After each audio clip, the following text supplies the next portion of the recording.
నీది కూనీకోరు కుటుంబం, జిత్తులమారి కుటుంబం, చిన్నాన్నను చంపి జైలుకి వెళ్లిన చరిత్ర నీది విజయసాయిరెడ్డి అంటూ మండిపడ్డారు సోమిరెడ్డి చంద్రమోహన్ రెడ్డి.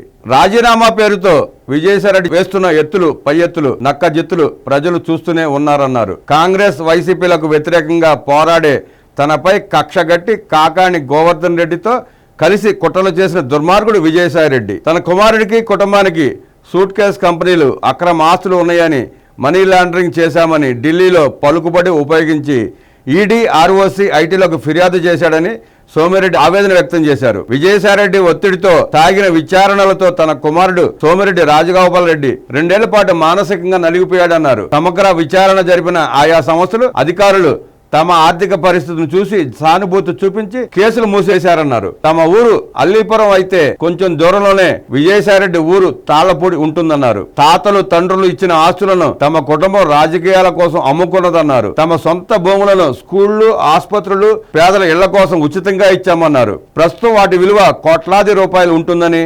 విజయసాయిరెడ్డి చరిత్ర ఏంటో తెలిస్తే ముక్కున వేలేసుకుంటారన్నారు. ఆయన తండ్రి, పినతండ్రి కలిసి వాళ్ళ చిన్ననాయన్ని హత్య చేసి జైలు పాలయ్యారన్నారు. తమ పెదనాయన ఆదినారాయణ రెడ్డి స్వాతంత్ర పోరాటంలో జైలుకెళ్తే విజయసాయిరెడ్డి నాయన, చిన్నాయన మర్డర్ కేసులో ఊసలు లెక్కపెట్టి వచ్చారన్నారు. ఎన్టీఆర్ కుమార్తె పురంధేశ్వరి గురించి విజయసాయిరెడ్డి గతంలో చాలా దుర్మార్గమైన భాష ప్రయోగించారన్నారు. ఆ దుర్మార్గమై ప్రశ్నించిన తనకు 5 కోట్లకు పరువు నష్టం దావా నోటీసు పంపాడన్నారు. ఆ నోటీసును తానేమీ లెక్క చేయలేదని, ఏం చేసుకుంటావో చేసుకోమని నోటీసును చెత్తబొట్టలో విసిరేశానన్నారు. మెతకవారితో ముందుకు సాగే చాలా మంచివారైన ఉత్తరాంధ్ర ప్రజలపైన పెత్తనం చేసి ఆ ప్రాంతాన్ని సర్వనాశనం చేశాడని సోమిరెడ్డి ధ్వజమెత్తారు. నెల్లూరు జిల్లా తాళ్లపూడికి చెందిన విజయసాయిరెడ్డికి ఉత్తరాంధ్రతో ఏం సంబంధమని ప్రశ్నించారు. నెల్లూరుకే చెందిన ఆయన వియ్యంకుడి పెత్తనం ఉత్తరాంధ్రలో ఏమిటని సోమిరెడ్డి నిలదీశారు.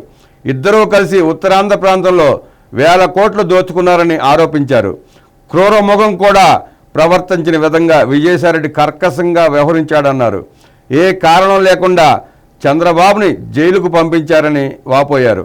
2029 ఎన్నికల నాటికి చంద్రబాబు నాయుడు ప్రాణాలతో ఉండకూడదని కోరుకున్న దుర్మార్గమైన వ్యక్తి విజయసాయిరెడ్డి అన్నారు.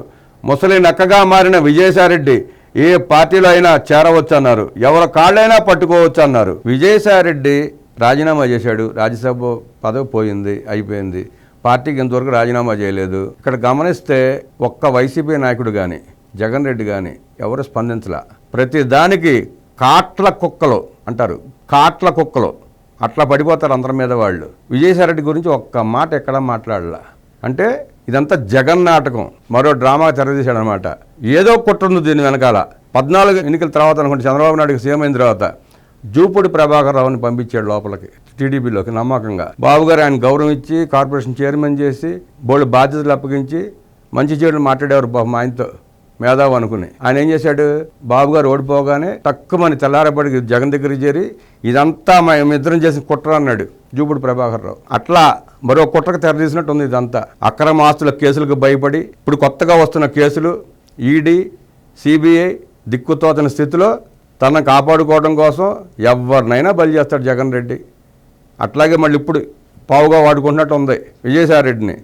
ఏదో పార్టీలోకి పంపించో లేదంటే అలవాటనే లాబింగ్తో బయటుండి న్యూట్రల్గా చేస్తున్నట్టు నటించడమో ఏదో జరుగుతుంది అక్కడ. విజయసాయిరెడ్డి బయటకు వచ్చాడంటే అంత ఆషమాషిగా అయితే వచ్చి ఉండడు. ఆయన తెలుసు కదా బయటకు వెళ్తే ఏమవుద్దో. అసలు వీటన్నిటికంటే ముందు వైఎస్ రాజశేఖర రెడ్డి విజయసాయిరెడ్డిని ఏకంగా రిజర్వ్ బ్యాంక్ గవర్నర్ చేయడానికి ప్రయత్నం చేశాడండి. అంటే చిన్న చిన్న పరికి ఏమి ఏరుకుంటాంలే, ఒకసారి చెట్టు నరికేద్దాం అనుకుంటున్నాడు ఆయన. మన్మోహన్ సింగ్ గారు అప్పుడు ఇట్లా చూసి బయటికి వెళ్ళండి కాసేపు అన్నాయంట. రిజర్వ్ బ్యాంక్ చైర్మన్ అయితే ఇప్పటికి ఏమైంది, పాకిస్తాన్కి తాగడపెట్టేసేవాడు విజయసాయిరెడ్డి. అది పరిస్థితి. చట్టం నుంచి అయితే విజయసాయిరెడ్డి తప్పించుకోలేడు. ఎన్ని పిల్లి మొక్కలు వేసినా 4 రోజులు లేట్ అయినా చట్టం తన పని తాను చేసుకుంటుంది. విజయసాయిరెడ్డి గారు మీకు శిక్ష తప్పదు. నువ్వేదో బాలాకుమారులాగా పసికోనలాగా ట్వీట్లు పెడుతున్నావు. 10 రోజుల క్రితం కూడా ఏదో ట్వీట్ పెట్టావు చంద్రబాబు గారి మీద. నీకు వయసు అయిపోవచ్చింది, 29 దాకా ఉంటే నేను జైల్లో వేస్తాం, లోపలేస్తామని. నువ్వు మనిషివేనా? అసలు మనిషివేనా? నీకంటే 4-5 ఏళ్ళు పెద్ద అయిన ఉంటాడు ఆయన. అంత మాట అనొచ్చా నువ్వు ఇవాళ పాపపుణ్యాలు మంచి చెడు మాట్లాడుతున్నావు. దేవుడు అంటే భక్తి ఉందా నీకు? దేవుడు అంటే భక్తి ఉంటే నువ్వు అన్ని పాపాలు చేస్తావా విజయసాయిరెడ్డి? సమానం చెప్పు ప్రజలకి. బాబు గారి గురించి నువ్వు అట్లా మాట్లాడతావా? దేవుడు అంటే నీకు భక్తి ఉంటే ఆ దేవుడే ఉండుంటే నిన్ను ఇట్లా ఉండించేవాడా ఈరోజు? కబడ్దార్ విజయసాయిరెడ్డి, నోరు ఉంది కదా, అధికారం ఉంది కదా, ఇష్టం వచ్చినట్టు మాట్లాడావు, నడవదు. తెలుగుదేశం పార్టీ కార్యకర్త పక్కన కూర్చుని అర్హత కూడా నీకు లేదు విజయసాయిరెడ్డి. తెలుగుదేశం పార్టీ కాదు, తెలుగు జాతి కూడా నీకు క్షమించదు. నువ్వు చేసిన పాపాలు అట్లాంటి, దుర్మార్గాలు అట్లాంటి. ఉత్తరాంధ్రని అడ్డగోలుగా దోచుకున్నావు విజయసాయిరెడ్డి. నువ్వు ఆ లెక్కల బొక్కలకే ఇప్పుడు నేను బయటికి పంపించింది. కనీసం ముఖ్యమంత్రి అవకముందు కాదు, ముఖ్యమంత్రి అయినాకైనా జగన్ రెడ్డి ముందు కుర్చీలో కూర్చున్న అర్హత ఉందని కూర్చున్నావు. నువ్వు ఎప్పుడన్నా కూర్చొని ఇచ్చాడు నిన్ను? సమాధానం చెప్పాలి వాళ్ళ ప్రజలకు. నువ్వు నిన్ను ఎన్ని అవమానాల పాలు చేశాడు. ముసలాడు అన్నాడు, పనికిరావు అన్నాడు. అక్కడ ఏమనలేక, అక్కడ ఏడవలేక, కక్కలేక, మింగలేక బయటకు వచ్చి నీ కక్షనంతా మామెత్తించుకుంటావా? ఇష్టం వచ్చే ట్వీట్లు వేసావు దుర్మార్గంగా. ఇవాళ పత్తిత్తు కబుర్లు చెప్తున్నావు విజయసాయిరెడ్డి. నువ్వు చాలా దుర్మార్గుడు నువ్వు. అందుకే నిన్ను జగన్ రెడ్డి ఎలగొట్టుంటాడు బహుశా. నిన్ను నీ ట్వీట్లను తలుచుకుంటే చాలా ఆవేశం వస్తుంది. కంట్రోల్ చేసుకుంటున్నావు. మాట తోలకూడదని, గౌరవంగా ఉండాలని మమ్మల్ని మేము నిగ్రహించుకుని మాట్లాడాల్సి వస్తుంది. కడుపు రగిలిపోతుంది నువ్వు వేసిన ట్వీట్లు చదువుతుంటే. నువ్వు చార్టెడ్ అకౌంట్ వెళ్ళవయ్యో మాకు అర్థం కాల. ప్రపంచంలో ఏ చార్టెడ్ అకౌంటెంట్ చేయని దుర్మార్గాలు మొత్తం నువ్వే చేసావు. అక్రమాలు, అన్యాయాలు మొత్తం నువ్వే చేసావు.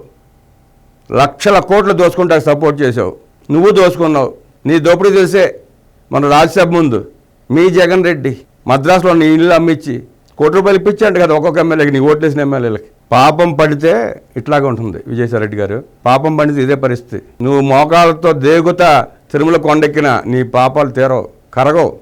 దేవుడు కూడా నేను క్షమించడు, ప్రజలు క్షమించరు, కోర్టులు అసలే క్షమించవు. 4 రోజులు లేట్ అవుద్ది అంతే.